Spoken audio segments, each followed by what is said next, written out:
여기 다큐에서 이제 금융소비자보호법이라는 이제 정부 차원에서의 대안 같은 걸 마련해야 된다라고 얘기를 해서 한번 찾아봤더니 최근에 생겼어요. 네. 네, 발의된 지는 한 10년 정도 됐는데 비교적 최근에 한 2020년에 본회의를 통과해서 21년부터 시행이 됐더라고요. 네.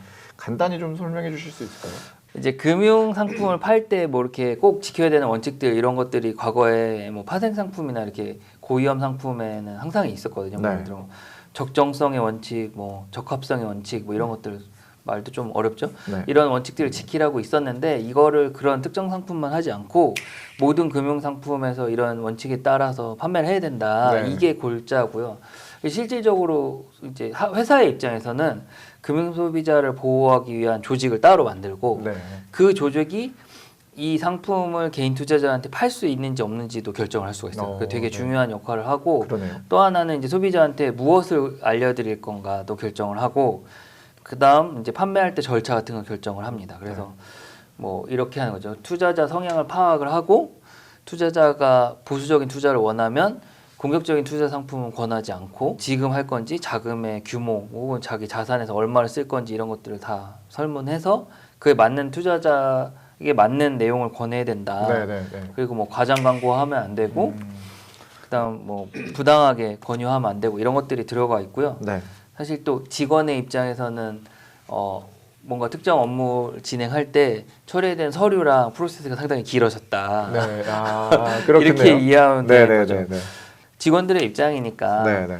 그 크게 중요한 건 아닌데 네. 투자자분들한테는 제 생각 제가 우려하는 건 딱 하나예요. 절차가 많아지고 길어지면 투자자분들이 잘 읽기 싫어할 수 있기 때문에 조금 더 여기서 핵심적인 내용이 무엇인지 질문하시거나 보통 핵심 설명서를 또 요약을 해서 보여드려요. 그러니까 읽기 싫어하시는 분들이 있기 때문에 거기에 있는 내용 중에 본인한테 손해가 있을 수 있는 내용 위주로 보시면은 조금 짧은 시간 안에 파악할 수 있다. 사실은 되게 심플한 내용이거든요. 뭐 예를 들어 고객님이 투자하는 거 엄청 위험한데 그래도 하시고 싶으신가요? 이런 거죠. 그러면 이제 하고 싶을 수도 있잖아요, 투자자가. 그런 의사를 정확하게 파악하는 거다. 그 단방향은 없습니다. 뭐 완전 은행 예금부처럼 완전히 안전하면서 1000% 수익 나는 건 절대 없기 때문에 항상 반비례해요. 안전하면 수익은 낮게 기대를 하셔야 되고 수익이 높게 기대하면 그만큼 많이 위험함을 감수하는 거다. 하이 리스크 하이 리턴은 뭐 당연한 그 얘기죠. 금융업이라는 거는 결국은 위험을 사고 파는 거거든요. 위험을 얼마나 내가 잘 사고 파느냐 이게 핵심이기 때문에 당연히 그 부분을 잊어서는 안 되신다. 맨날 나올 때마다 투자자분들 공부하셔야 된다고 그래서 좀 마치 선생님이 학창 시절에 공부하라는 것처럼 지겹게 들으실 수가 있는데 모든 걸 다 하시라는 측면보다는 본인과 연관된 거 위주로 접근해서 보시라 이렇게 얘기를 드리고 결국은 지금은 아닌데 이제 뭐 어제 이렇게 준비하면서 상상을 해보니까 뭔가 위험한 걸 할 때 AI가 조언을 주면 어떨까. 그러면 좀 좋네요. 말을 안 듣더라도 덜 화나실 것 같기도 하고 뭐 그런 거 있잖아요. 뭐 위험한 투자 막 하려고 하는데 정말 위험한 걸 하고 계십니다. 이렇게 계속 얘기해 주는 거죠. 그러면 화가 나면 됐어 내가 할 거야. 그러면 이제 본인 판단이니까. 아니 말씀을 듣다 보니까 이 앞서서 나왔던 재정상담사 역할을 금소법으로 인해서 회사가 어느 정도 담당해주는 느낌도 있네요. 근데 이제 차이점은 좋은 상품을 추천하진 않아요. 금소법은 그냥 추천보다는 좀 더 보수적으로 추천을 하지 않는 방식인 거죠. 근데 아까 그 위험성을 잘 설명해주는. 그렇죠. 위험하다는 거에만 크게 초점이 있는 거고 독립재정상담사는 위험성에 대한 설명이 주보다는 객관적으로 뭔가 수익을 좀 더 효율적으로 추구할 수 있는 방향에 대해 설계를 해주는 거예요. 그래서 만약에 투자자가 나 엄청 위험해도 돼. 큰 돈을 벌고 싶어 하면 그런 쪽으로 유도해 주는 거고 나는 돈을 많이 벌고 싶긴 하지만 조금 안전하게 운영하고 싶어 그러면 그런 쪽으로. 그러니까 약간의 관점 차이가 있죠. 이쪽은 수익에 더 큰 목표가 있는 거고 증권사나 이런 금융회사가 하는 금융소비자법은 투자자가 위험한 걸 못하게 막아주는 거죠. 위험한데 어떻게 할 거냐 하면 안 된다. 뭔 모르겠으면 미래에 공부를 대신해서 AI가 위험 행동할 때 지적을 해주면 좋지 않을까.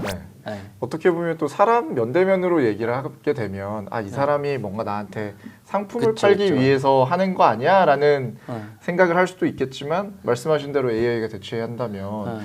이 AI가 나한테 이걸 추천을 해줌으로써 혹은 상담을 해줌으로써 얻을 수 있는 이익이 하나도 없잖아요. 그러니까 그쵸. 좀 더 신뢰가 되지 않을까라는 생각도 드네요. 그렇죠. 약간 AI가 객관적일 경우에 네. 약간 의도가 걔들도 있을 수 있죠. 있을 야, 수는 있지만 뭐 이렇게 네. 예를 들어 뭐 네. 할 수 있죠. 위험한 거 할 때는 좀 덜 위험한 걸로 투자하시도록 유도해봐. 그러면 이제 AI가 그렇게 얘기하겠죠. 안 하지 마시진 말고 요걸 하십니다.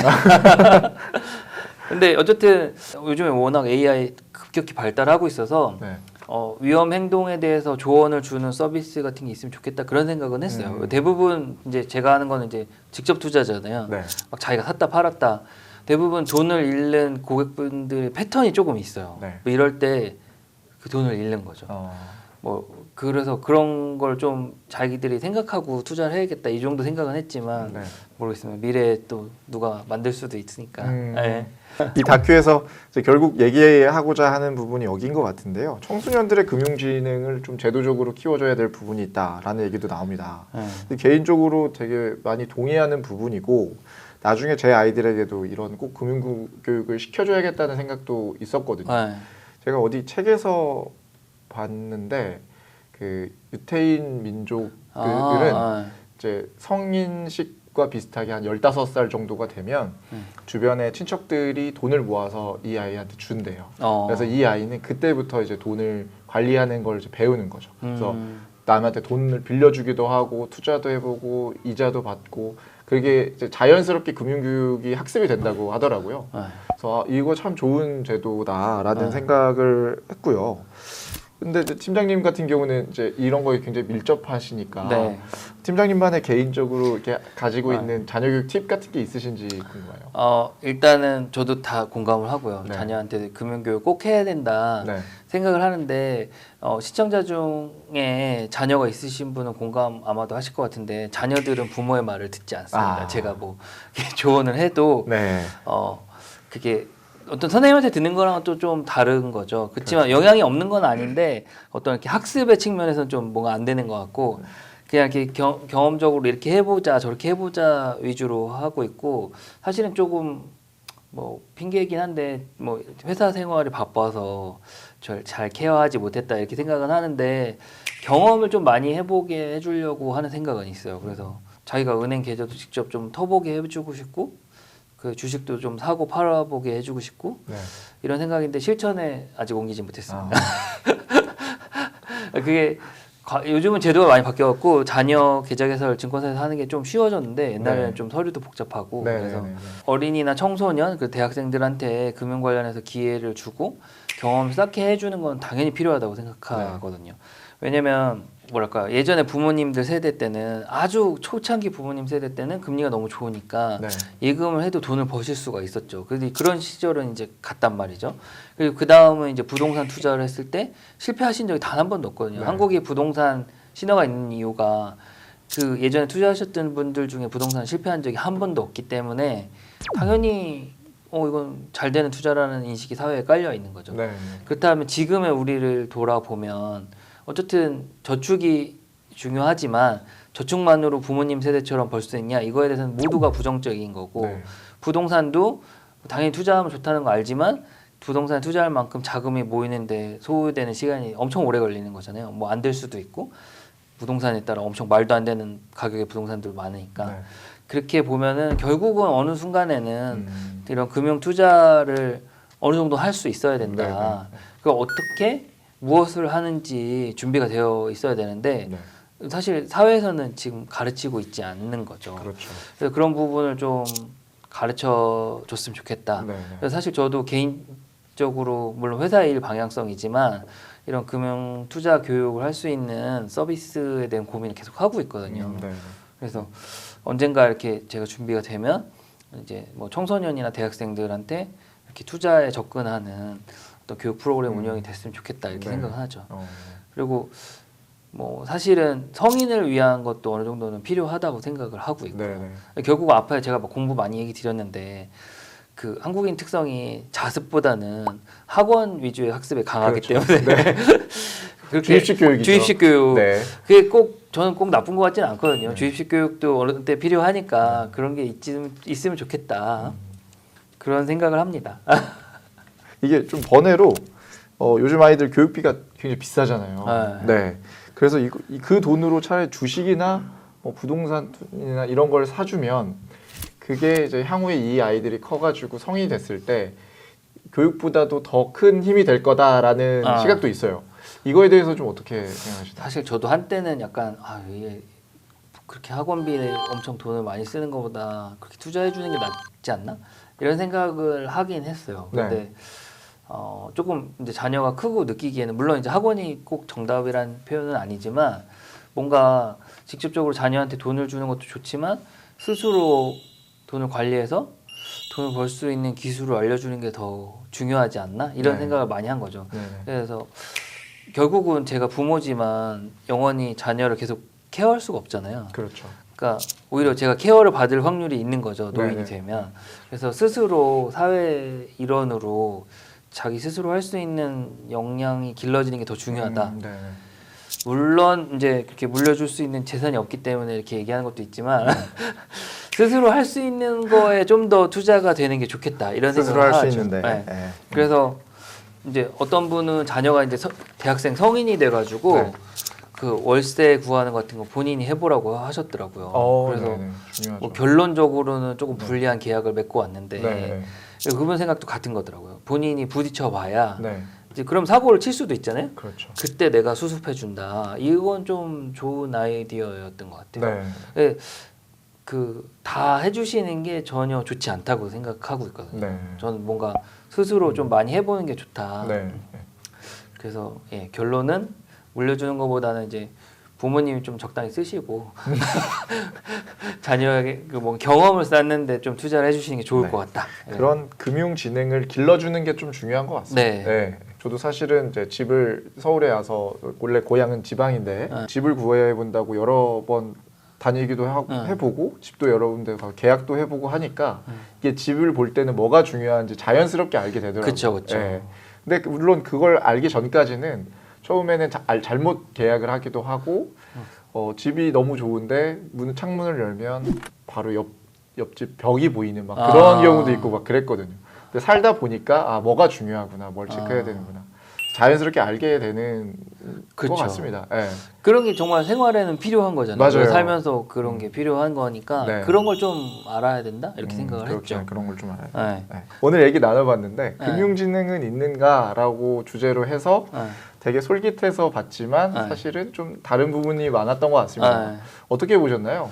어쨌든 조금 뭐 이런 거 주의해야 된다. 그 네. 보험도 설명해주고 은행도 설명해주고 그런 부분은 저는 이제 현직자니까 네. 사실 특별한 건 없었는데 네. 일반 시청자들 입장에서는 그래도 한 번 정도는 보는 건 괜찮겠다. 네.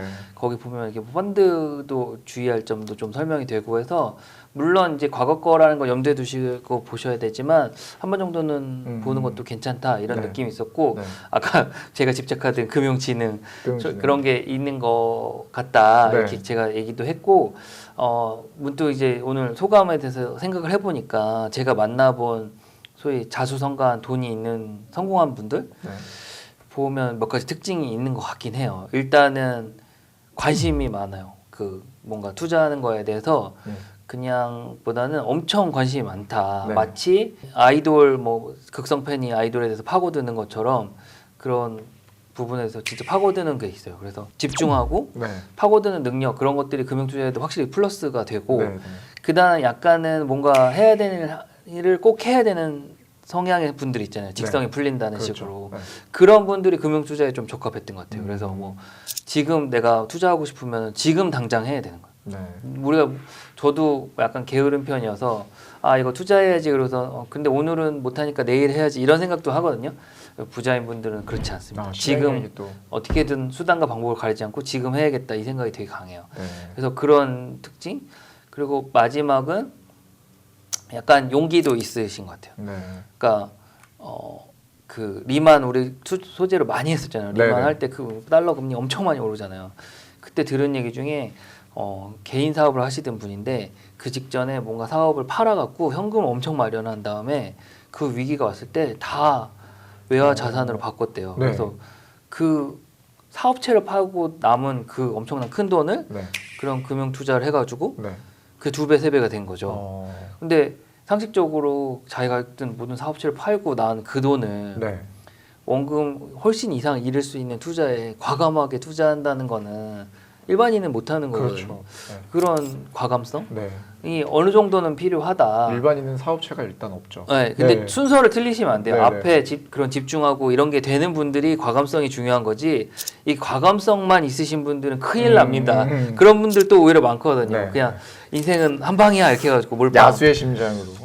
야수의 심장은 지능이 있을 때 야수의 네네. 심장이고요. 지능이 없으면 그냥 야수입니다. 네. 그렇죠. 이게 네. 그래서 고 부자들 그런 게 생각이 나서 다시 한번 이렇게 리마인드가 되네요. 네. 봄님은 이번 편 어떠셨어요? 저는 이걸 보면서 약간 저 회사를 처음 들어왔을 때 신입사원 때가 생각이 났어요. 이제 저는 이제 회사에서 일을 한 지 6, 7년 정도가 됐는데 친구들이랑 뭐 동기들이랑 얘기를 해보면 6, 7년 동안 뭐 했지? 라는 생각을 정말 많이 하거든요.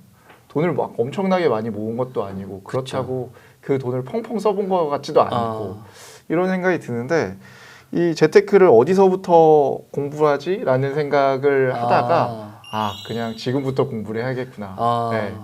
그냥 뭐 네, 그런 생각을 하면서 좀 큰 교훈을 얻었던 하긴 합니다. 네. 맞아요.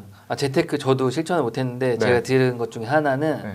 처음에는 종잣돈을 조금 모아야 된다는 게 팁이었어요. 네.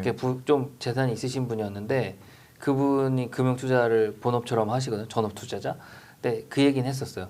처음에 이게 굴릴 돈이 없으면은 우리가 뭐 분산 투자 이런 거 얘기하잖아요. 네. 처음에 돈이 없을 땐 분산 투자 할 거가 없다. 네. 근데 처음에 이렇게 눈덩이 굴릴 때 처음에 조그마한 눈을 만들잖아요. 네. 요 단계를 꼭 거쳐야 된다. 요걸 얘기를 드리고 싶고 이게 뭐 저축일 수도 있고 뭐 작은 규모의 투자일 수도 있고 처음엔 단계는 이걸 하셔야 된다. 네. 이렇게 그래서 뭐 이런 예를 들어드리면 약간 꼰대 같긴 한데 옛날 제가 모셨던 분 중에 한 분이 야간에 저처럼 야간에 근무를 하는 일을 자기 사회 초년 때 했대요. 네. 근데 그때 회사에서 저녁 먹으라고 저녁값을 줬었다는 네. 거예요. 네. 근데 이분이 저녁을 안 먹고 라면을 사 먹으면서 그 돈을 차곡차곡 몇 년을 모아서 그거를 처음에는 전세 물론 대출을 꼈지만 전세를 쓰고 전셋집에서 빠져나오면 또 그런 식으로 돈을 모아서 이제 작은 집을 사서 부동산을 옮겨서 마지막에는 반포에 있는 아파트를 샀었거든요. 그래서 그게 작은 거 그 라면값 하찮잖아요, 사실은. 그렇죠. 거기서 출발된 거니 뭐 너희들도 이렇게 처음에 작다고 생각지 말고 그런 데서 보고 인터넷 회사에서 볼 때 웹툰만 보지 말고 투자하고 싶은 거 차라리 찾아봐라. 네, 네.